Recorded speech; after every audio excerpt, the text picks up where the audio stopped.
DJ Reader to the Detroit Lions. You've been telling people all week, just chill, just chill. R-E-L-A-X, just relax. Stick radio in the chat. I got to point this out. Brad Holmes, Dan Campbell, and Reader all in one day. I don't have enough blood to support this. You know what he's talking about, too. These are arousing moves. These are moves that really get the people going. And for real, though, these are strategic.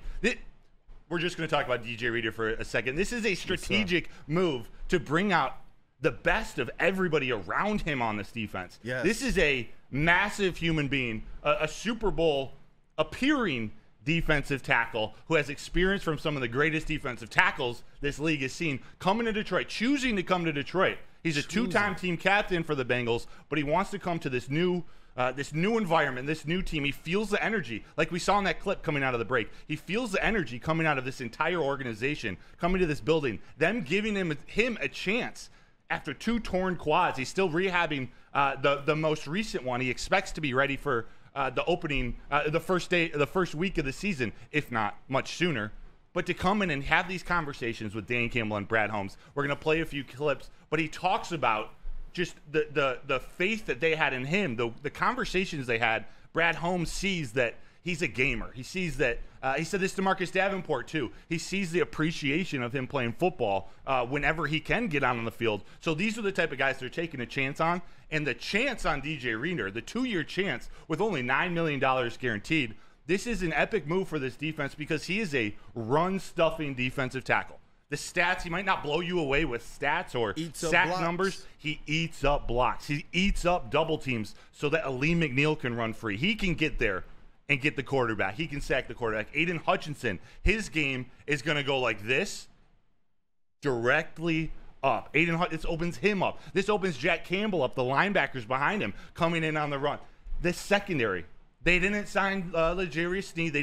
They're not done in their secondary, but they got some really competitive, really strong pieces. And DJ Reader, what he can do stuffing that run alongside Aleem McNeil, Aiden Hutchinson, James Houston, Marcus Davenport, Kaminsky, this entire crew, they just got better. All of those players got better today with the DJ Reader signing. This segment is brought to you by Cooking with Brad Holmes. And furthermore, you're talking about all the players that are already here with the Detroit Lions. How much easier of a job did it just get for whatever defensive backfield player that Brad Holmes decides to take in the draft? How much easier does it get for whatever edge rusher he decides to draft in this upcoming NFL draft?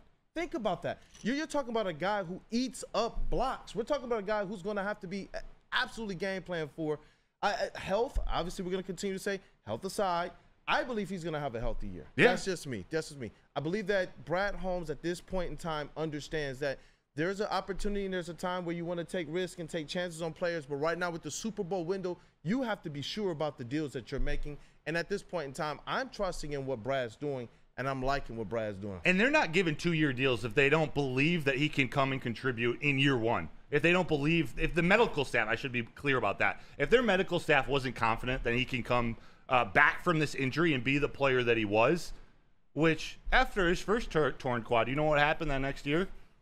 He had his best season of his career. And he got to the Super Bowl with the Bengals, had a sack in the Super Bowl. So he's come back from it before. He's a big dude. The quad is a big muscle, which is a little bit, I don't want to say easier to come back from, but not as career threatening. I do worry at the defensive tackle position or a nose tackle type position. You do get your power from your quads and your hamstrings. You got to get low. But nonetheless, he's come back from this before. And a lot, and I'm probably guilty of this too. We wanted the edge rusher. We wanted the addressing pass rush to a lot of people meant going and getting an edge rusher or going and getting a Chris Jones type of defensive tackle. But now you go and you get your run stuff in DT. The pass rush is now going to come from these other places. It allows Aiden Hutchinson to run free. And Aleem McNeil, he's more of a pass rushing defensive tackle type player. He's very good at stopping the run, but now he's going to be able to get to the quarterback. Yep. Chris, what is your first reaction? I guess maybe it's your second reaction since you got to on the heavyweights. How do you feel about this move? I mean, I love the move, and your last point about Aleem is actually a question I want to pose back to Des. But yeah, this is just a clear, all-around good signing for the team. The amount of money that you're paying for the production that you can be getting, again, you have to acknowledge the injury history, but it's just a home run hit for this team, and for all the reasons you guys talked about, allowing those one-on-one matchups. But you brought up Aleem, and that's something I've kind of in the last 12 hours or so after it happened, really kind of sat with and wondered, because Aleem, we talked about his versatility. We talked about the fact that he last year made an effort to be more of a pass rushing interior guy.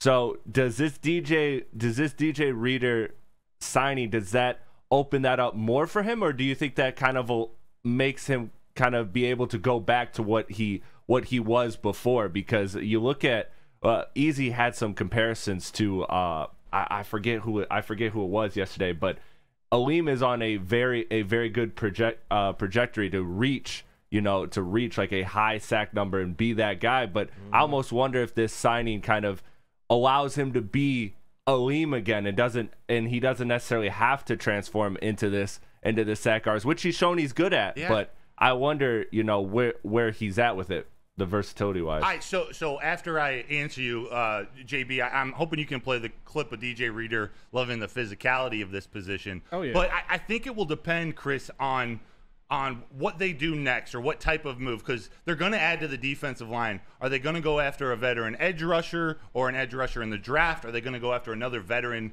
defensive tackle, more interior defensive lineman in free agency or the draft?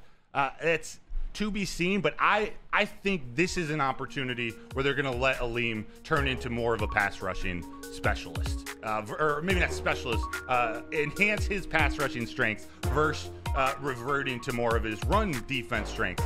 I might be wrong, but it just opens up the ability for Aleem. As the roster is currently constructed, we need some pass rush from the interior, and Aleem is that guy.